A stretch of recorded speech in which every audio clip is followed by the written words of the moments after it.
Pode ou não pode ter uma tarântula de estimação? As tarântulas ou caranguejeiras são um dos animais exóticos mais populares do mundo. Elas aparecem em filmes, animações, vídeos virais e é muito comum como pet fora do Brasil. Mas aí surge a pergunta: no Brasil, é legal ou é ilegal ter tarântula de estimação?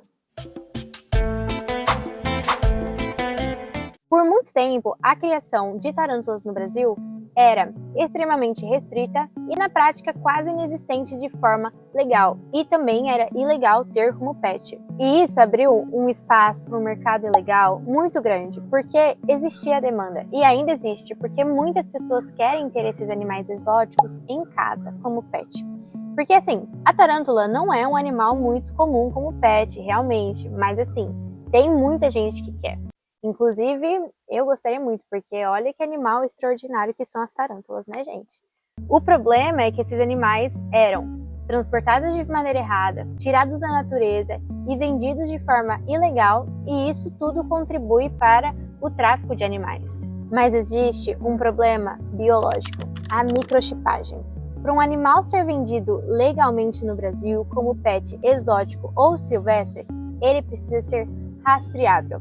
Isso é feito por meio da microchipagem, que é um chip que fica dentro do animal que ele rastreia, que é uma identificação individual de cada animal. Mas aí entra o grande problema biológico, porque as tarântulas são pequenas para o método de implante tradicional e elas são artrópodes, ou seja, elas fazem ecdise.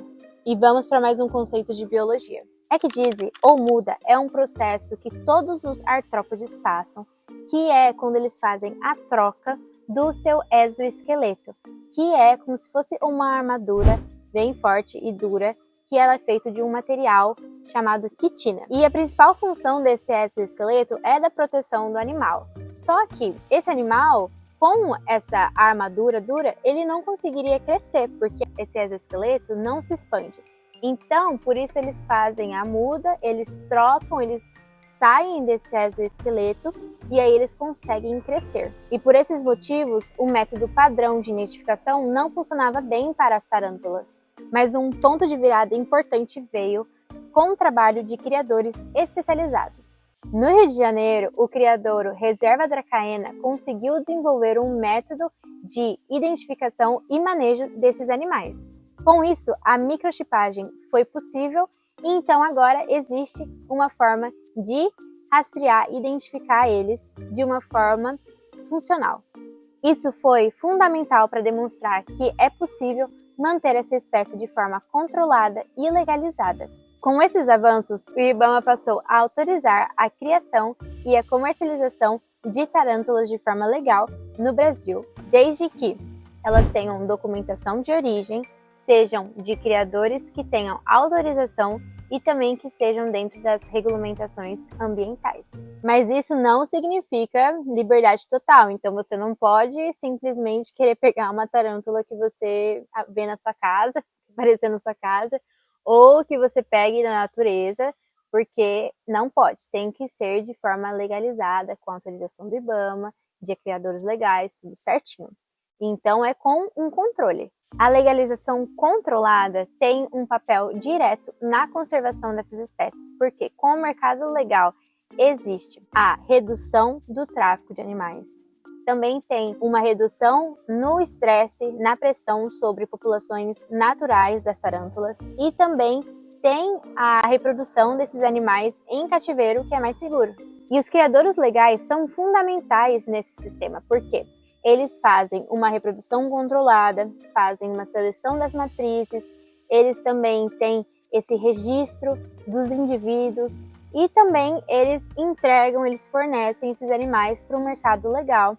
E tudo isso faz com que esses animais não tenham que ser retirados da natureza. E eu também vou deixar aqui na descrição um vídeo para vocês assistirem, que é um vídeo onde o Richard Rasmussen foi visitar o Reserva Dracaena, e é um vídeo que está muito bom.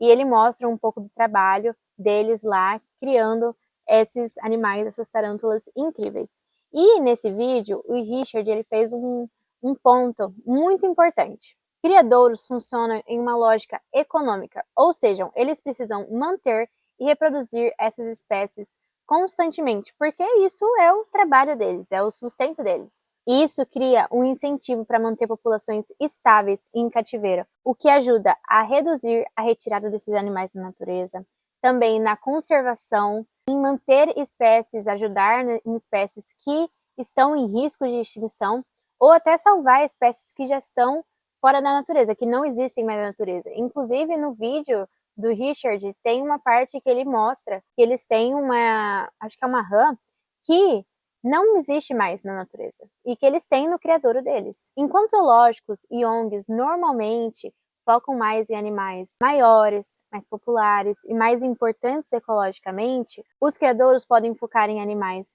menores, exóticos ou silvestres, que também precisam de um manejo adequado. Ou seja, é um complemento para a conservação, porque os dois trabalhos são importantes. Então, respondendo à pergunta, atualmente é possível sim ter uma tarântula de estimação no Brasil, mas só se for de forma legalizada e de criadores autorizados pelo IBAMA e com documentos tudo certinho de origem do animal. E isso só foi possível graças à evolução de técnicas de manejo, de criação e de controle. Parabéns ao Reserva da Caena! E agora me conta aqui nos comentários, você teria uma tarântula? E você já estava esperando a legalização para você comprar uma?